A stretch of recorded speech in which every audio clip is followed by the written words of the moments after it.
പാപ്പാഞ്ഞി ഉണ്ടാക്കുന്ന ഒരു സ്ഥലത്തേക്ക് നമ്മൾ വന്നേക്കുന്നത്. കൊച്ചിയിൽ നമ്മുടെ എന്താ പറയുക, ഇത് പരേഡ് ഗ്രൗണ്ടിനാണ് ഈ പാപ്പാഞ്ഞി ഇവിടെ ചെയ്തുകൊണ്ടിരിക്കുന്നത്.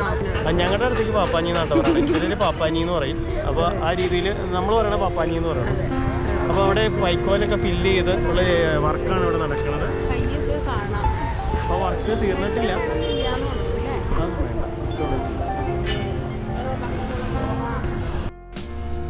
അപ്പോൾ ഈ പാപ്പാഞ്ഞിയുടെ വർക്ക് എന്ന് പറഞ്ഞിട്ടുണ്ടെങ്കിൽ കുറേ ദിവസങ്ങളുടെ തന്നെ എഫർട്ടാണ് ഈ കാണുന്നത്. കാരണം ധാരാളം ആളുകൾ ഇവിടെ നിന്ന് വർക്ക് ചെയ്യുകയാണ്. എനിക്ക് തോന്നുന്നു, ഞാൻ വായിച്ചത് വെച്ചിട്ടേ, മുസ്ലിസ് ബിനാലയിലെ കലാകാരന്മാരില്ലേ, അവരും ഇതിനകത്ത് പങ്കാളികളാവുന്നുണ്ടെന്ന് തോന്നുന്നു ഇതിന്റെ വർക്കിനകത്ത്. ഇത് കുറേ ദിവസം കൊണ്ടാണ് ഈ സ്ട്രക്ചർ ആക്കിയത്.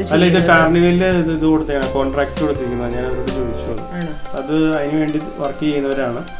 അപ്പോൾ ഈ തവണത്തെ തീം എന്ന് പറഞ്ഞിട്ടുണ്ടെങ്കിൽ നമ്മൾ കണ്ടേക്കണത് കൊറോണയെ ചവിട്ടുന്ന ഒരു പാപ്പാഞ്ഞിയാണ് ഇവർ ചെയ്തിരിക്കുന്നത്. അപ്പൊ അതിന്റെ വർക്ക് കംപ്ലീറ്റ് ആയിട്ടില്ല. കളറ് ഗ്രീൻ കളറും കൂടിയാണ് വേഷം വന്നേക്കുന്നത്. നമ്മൾ വിചാരിച്ചു റെഡ് ആയിരിക്കും എപ്പോഴും, അങ്ങനെയൊന്നും ഇല്ല കേട്ടോ. ശരിക്കും പറഞ്ഞാൽ ഹിസ്റ്ററി നോക്കുകയാണെന്നുണ്ടെങ്കിൽ എങ്ങനെയാണെന്നുള്ളതും നമുക്ക് ഇതിന്റെ തുടക്കത്തെ പറ്റിയിട്ട് എങ്ങനെ തുടങ്ങി എന്നൊന്നും വലിയ ഐഡിയായിട്ടൊന്നും ഒന്നും തന്നെ അറിവില്ല. പോർച്ചുഗീസുകാർ ഭരിച്ചിട്ടുണ്ട്, ഡച്ചുകാരുണ്ട്, ബ്രിട്ടീഷുകാരുണ്ട്. ഇതിൽ എവിടെ വെച്ചിട്ടാണ് ഇത് കൊച്ചിയിൽ സ്റ്റാർട്ട് ചെയ്തതെന്ന് അറിയത്തില്ല. എന്തായാലും ഇത് കത്തിക്കുന്നതിലൂടെ കൂടി എല്ലാവിധ ഇവിൾസും ഈ വർഷത്തിൻ്റെ എല്ലാം പോയി പുതിയ ഒരു നല്ല ഒരു വർഷം തുടങ്ങുക എന്നുള്ളൊരു ഐഡിയയിലാണ് ഇത് ചെയ്യുന്നത്. അപ്പോൾ ഇന്ന് രാത്രി തന്നെ ഈ പാപ്പാഞ്ഞിയെ കത്തിക്കും. അപ്പോൾ ന്യൂ ഇയർ ഇതോടുകൂടി തുടങ്ങുകയാണ്.